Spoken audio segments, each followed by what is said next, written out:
Om Swastiastu. Selamat malam pemirsa Bali TV. Pemirsa, proses penerimaan peserta didik baru PPDB di Kota Denpasar tahun ini sedikit berubah dibandingkan tahun lalu, terutama dalam hal seleksi lolos di sekolah negeri. Selain masih menggunakan zonasi, juga hasil belajar siswa menjadi salah satu syarat penerimaan peserta didik baru. Nah, seperti apa sistem penerimaan peserta didik baru di Kota Denpasar di tengah wabah COVID-19 ini? Kita sudah terhubung dengan Bapak Wayan Gunawan. Beliau merupakan Kepala Dinas Pendidikan Kepemudaan dan Olahraga Denpasar. Om Swastiastu, selamat malam Pak Gunawan. Selamat malam Om Swastiastu. Ya, Pak Kadis. Ya, Pak Kadis, bagaimana sebenarnya sistem penerimaan peserta didik baru terutama untuk sekolah negeri di Denpasar ini sendiri? Bisa dijelaskan kapan pendaftarannya dimulai? ya, terima kasih. Untuk penerimaan peserta didik baru pada tahun ini, kita memakai pedoman Permendikbud nomor 44 tahun 2020. Kemudian surat edaran Menteri Pendidikan dan Kebudayaan nomor 4 tahun 2020 juga. Nah, di dalam aturan khususnya di Permendikbud nomor 44 diatur bahwa sistem PPDB kita boleh menggunakan dalam jaringan ataupun luar jaringan.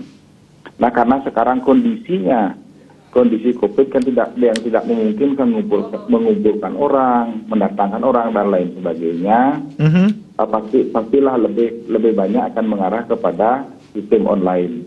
Nah, sistem online PPDB ini sebenarnya sudah kita lakukan dari sejak tahun 2012 dalam rangka PPDB dan sampai saat ini pun nanti kita konsisten kita lakukan itu. Nah, untuk alamatnya nanti, situsnya nanti PPDB itu nanti bisa masyarakat membuka aksesnya pada link denpasar.siapppdb.com. Nanti alamat linknya ya. Baik. Nah, berkaitan dengan pendaftaran, ini nanti ada beberapa tanggal-tanggal pendaftaran. Nah, tapi sebelum pendaftaran barangkali baiknya saya jelaskan dulu berkaitan dengan jalur-jalur pendaftaran. Baik. Karena nanti masing-masing jalur ini nanti tanggal-tanggal pendaftarannya berbeda-beda begitu. Nah, mengacu kepada Permendikbud nomor 44 yang tadi saya sampaikan, di sana sudah diatur 4 jalur penerimaan PPDB. Yang pertama itu adalah jalur zonasi. Yang kedua adalah jalur afirmasi. Yang ketiga adalah jalur prestasi. Yang terakhir, yang keempat adalah jalur perpindahan tugas orang tua. Nah, di dalam jalur afirmasi ini nanti tentunya ada persyaratan-persyaratannya. Nah, persyaratan yang paling pokok berkaitan dengan jalur zonasi ini adalah KK itu wajib KK Denpasar.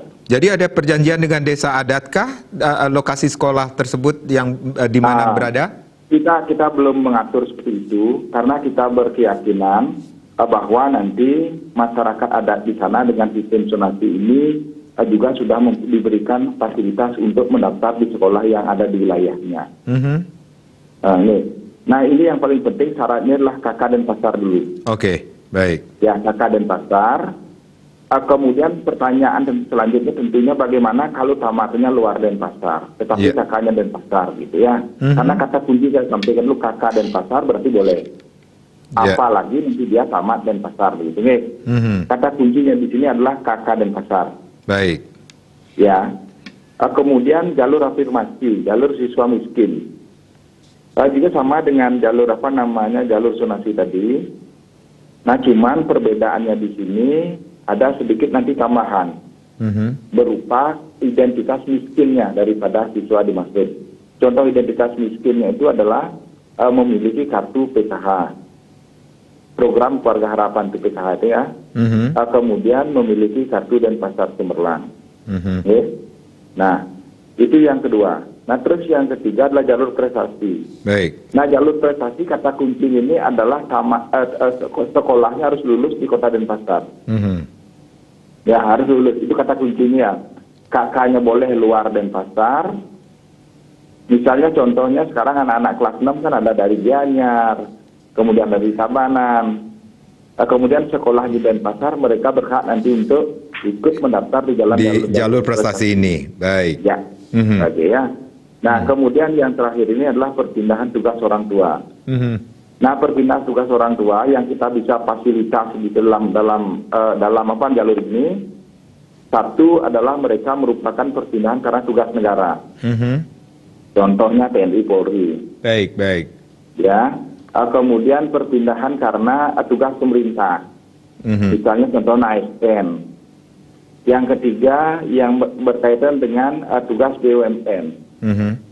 Nah, itu kita fasilitasi. Nah, cuman syarat perpindahan ini sudah kita atur. Mhm. Paling perpindahan itu rentang waktunya antara bulan Januari sampai dengan pelaksanaan PPDB. Baik. Kalau mereka belum pindah sebelum Januari, tidak dikategorikan sebagai memenuhi persyaratan untuk pindah jalur perpindahan tugas orang tua. Jadi nanti keempat jalur ini diberlakukan pada saat mencari sekolah baik itu SD, SMP, SMA, SMK, Pak? Oke. Nah, ini saya berbicara mengenai SD aja dulu ya. Oke, baik. Oke, SD sama SMP ya. Nggih. Nah, pertanyaan tadi lupa juga saya menyampaikan. Di SD nanti jalurnya nih, prinsipnya keempat di jalur ini kenden diakomodir. Baik. Keempat jalur ini diakomodir, tetapi kita istilahkan begitu, untuk SD itu memakai jalur zonasi saja begitu. Karena di dalam zonasi itu sudah jalur miskin sudah ada di dalamnya. Baik. Kemudian jalur prestasi juga ada di dalamnya.